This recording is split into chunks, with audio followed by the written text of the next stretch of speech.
Nako, heto na po mga kabayan, lahat na siya nagpasabog ng malaking ebidensya. Si Lauren Ligarda laban sa Gatchalian Black. Heto ang USB. Nako, yan po ang ating alamin mga kabayan patungkol po sa video ito. Pero bago po natin simulan yan, palike naman po ng video ito. Malaking tulong po yan. Maraming salamat po. At eto nga mga kabayan, bago po natin i-play yung video, eto pasadahan po muna natin itong mga nagte-trending na balita dito po sa social media. At eto pong si Senate President Alan Cayetano. Sabi niya po dito mga kabayan, kapag lumaban ka sa kawalang hiyaan at korupsyon ng gobyernong ito, ito po yung mga maaaring mangyari sa iyo. Maaari kang mawalan ng oportunidad, ayan na, makaranas ng panggigipit, ayan, o mapatahimik, ayan mga kabayan, no? So yan po ang pagkakalagyan mo kapag ikaw ay lumaban sa kawalang hiyaan ng administrasyong ito. Sabi po dito, mawalan ng oportunidad, makaranas ng panggigipit o di kaya'y mapatahimik ka na mga kababayan. Nako po. Ito po ang naging komento ng ating mga kababayan patungkol dyan. Sabi po dito ni Yadin, sa kanila pa ngayon, di nila alam ang mangyayari sa hinaharap. Yung mga nagkakampihan ngayon, sila lang din magbabanggaan, magsisiraan sa pagdating ng panahon. Ayan mga kababayan, totoo. Kasi mga manggagamit po itong mga nagkakaisa ngayon eh. Isipin nyo lang si Gatchalian, inendorso pa ni BP Sara, pero ngayon, di ba? Si BBM, tinulungan ni BP Sara, pero ngayon, di ba? Marami po sa kanila ang mga nakinabang kay Vice President Sara Duterte. Pero ngayon, trinahidor po nilang lahat mga kababayan. Sabi po dito ni Roberto, tama, pagkasabi mo Sir Cayetano, gipitin, kasuhan, ikulong, nawala laban ito na ba ang gobyerno natin? Yan na po ba ang gobyerno natin? Yan na po ang gobyerno natin, no? Ako na po ang sasagot, yan na po ang gobyerno natin ngayon. Sabi pa po dito, may under attack na naman siya ng masamang espiritu. Ayan mga kabayan. Anyway, ano po ang inyong masasabi dyan mga karibin natin? Just comment down below. At eto, no? Isa pong example ng sinasabi ni Senator Alan Cayetano mga kabayan. Eto, sabi po kasi dito mga karibin natin, Win Gatchalian naghahanap na ng pwedeng ikaso kay Mike Defensor. Aba, kita nyo na yan mga kabayan. Ang bilis, ang bilis mo talagang umaksyon, Win Gatchalian, pagdating sa mga kasuhan ng mga kritiko ng ating gobyerno. Pero pagdating po dito sa flood control scandal, ay stop muna yan. Hindi na daw sila mag-iimbestiga kasi hindi naman daw nila trabaho ang mag-imbestiga. Diba? May narinig ako sa isang senador mga kababayan, no? Titigil na daw sila sa pag-iimbestiga kasi sabi ni Ombudsman, no?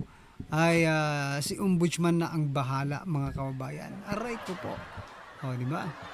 Yan po ang best example ng sinasabi ni SP Alan Cayetano dito. Kapag ikaw ay lumaban, eto na, kakasuhan ka. Maghahanap po sila ng ikakaso kahit wala naman po. Alam niyo po yung ginawa nila, former Congressman Mike Defensor. It is freedom of expression mga kababayan at nasa konstitusyon po yan. Yan po ay karapatan ng bawat isang Pilipino na magpahayag ng kanyang nararamdaman patungkol po sa mga nangyayari sa ating gobyerno. Kaya papaano magkakakaso yan mga kababayan? At sinasabi nga ng Supreme Court, kung hindi nyo pa po nakita, search nyo na lang. Sinasabi po ng Supreme Court na i-decriminalize na po ang libel against public official, no? Hindi na po pwedeng maging kriminal or maging krimen, okay? Ang libel kung ang iyong subject, no, ay ang mga public official ng ating bansa. Kasi you are entitled to be criticized, mga kababayan, no? Ano po ang masasabi niyo dyan, mga karibin natin? Just comment down below. At eto, pasadahan din po natin itong sinasabi dito ni Senator Robin Padilla. Eto, mga kababayan, sabi po dito ni Senator Robin Padilla,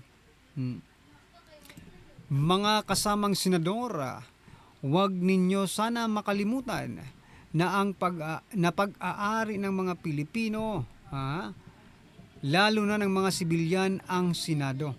Huwag po ninyong itrato na kampo tayo ng sundalo. Correct, mga kababayan, no? Kasi ang nangyayari ngayon, mga kababayan, kaunting, iwan ko nga ba, wala namang threat, mga kababayan, pero sinasabi po nila may threat ang Senado. Kaya yan, nagpadala agad si Remulla ng nasang katutak ng mga pulis para protektahan daw ang Senado. Kanino nyo protektahan ang Senado? Kayo-kayo lang naman ang nandyan, di ba? Mga kababayan.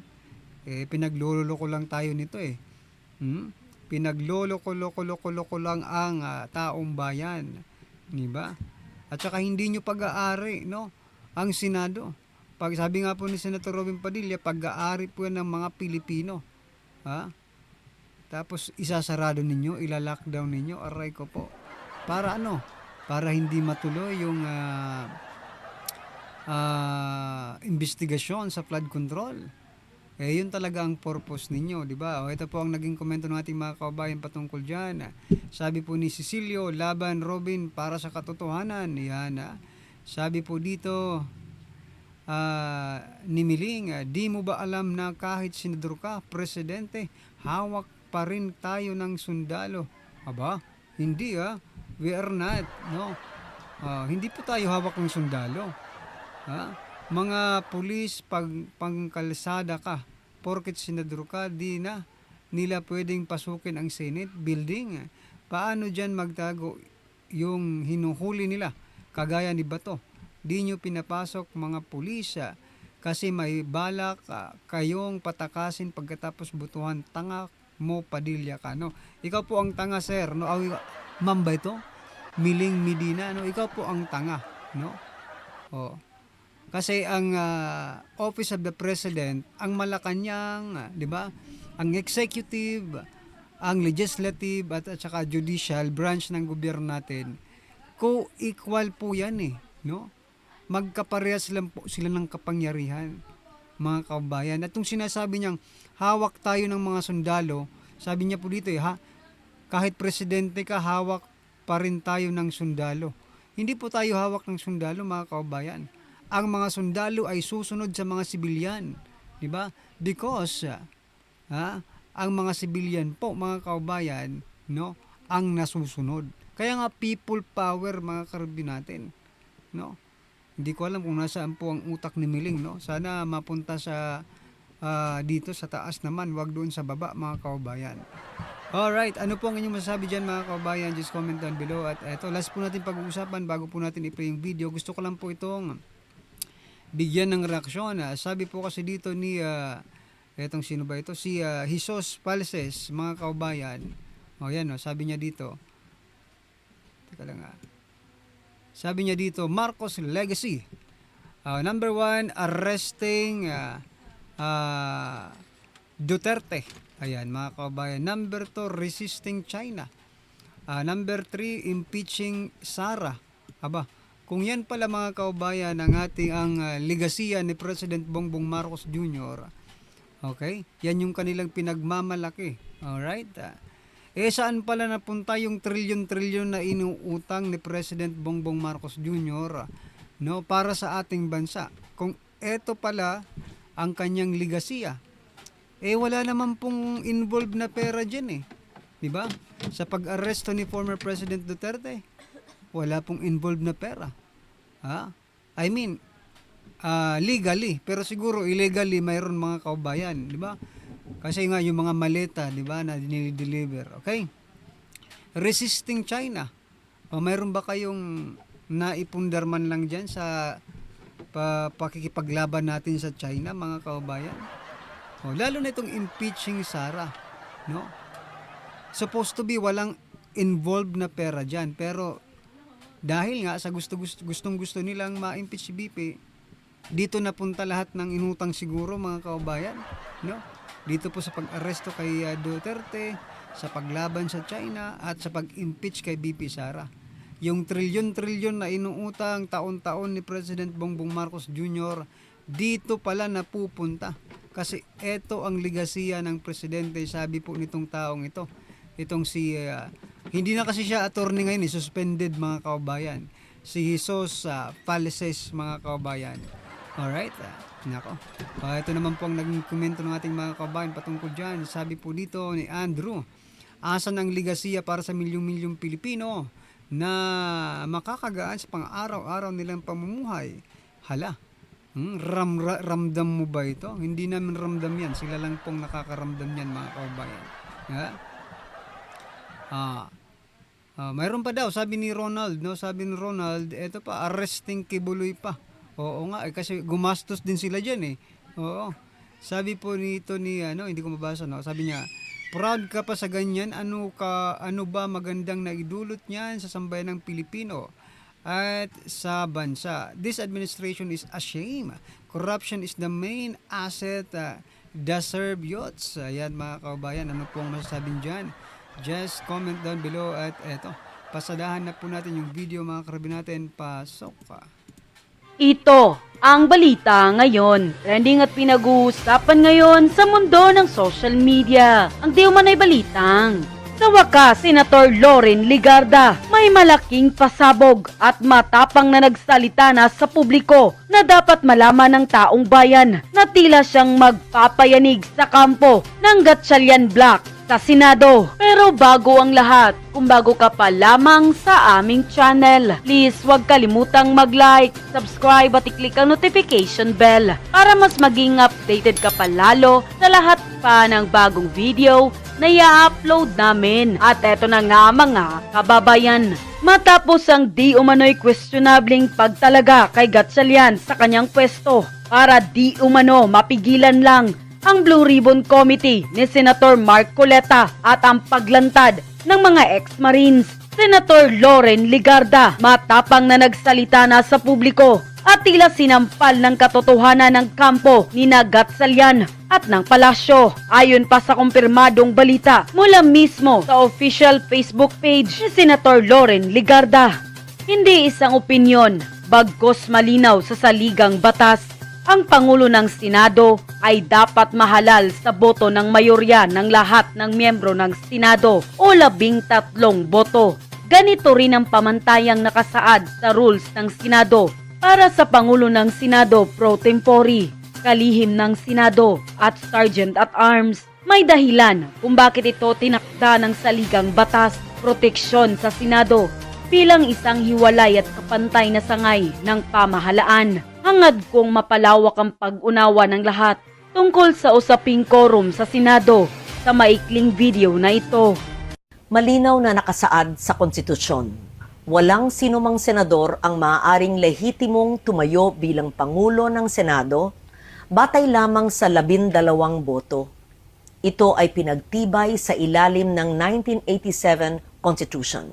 Sa Article 6, Section 16, Subsection 1 ng 1987 Constitution. The Senate shall elect its President by a majority vote of all its members. Ayon po sa Konstitusyon, 24 ang kabuuang bilang ng mga halal na senador. Kaya naman, 13 po ang kinakailangan para magkaroon ng mayorya. Nakalagay din sa alituntunin ng Senado, sa Rule 2, Section 2, na the officers of the Senate shall be elected by the majority vote of all its members. Hango at nakabase po sa ating konstitusyon ang mga alituntunin ng Senado, kung kaya't tulad sa Senate President, boto rin ng mayorya ng lahat ng miyembro ng Senado ang kinakailangan upang magtalaga ng Senate President pro tempore, Senate Secretary at Sergeant at Arms. Labag sa konstitusyon at alituntunin ng Senado ang nangyaring pagtatalaga ng Senate President pro tempore, Senate Secretary at Sergeant at Arms dahil 12 senador lamang ang nasa plenaryo na bumoto. Kulang ng isang boto para masabing mayorya ng lahat ng miyembro ng Senado ang bumoto para sa pagbabago ng liderato. Ang konstitusyon, ang gabay ng ating demokrasya. Ito ang dapat nating ipaglaban para sa Senado, para sa ating mga institusyon, at higit sa lahat, para sa bawat Pilipino. Tuloy na So yan mga kababayan, napakaklaro po no ng sinasabi, okay, ng mensahe ni Senator Loren Legarda mga karbi natin. Ano po ang inyong opinion, reaksyon patungkol po dyan? Just comment down below mga karbi natin. At syempre huwag pong kalimutang i-like ang video ito. Malaking tulong po yan. Maraming salamat po.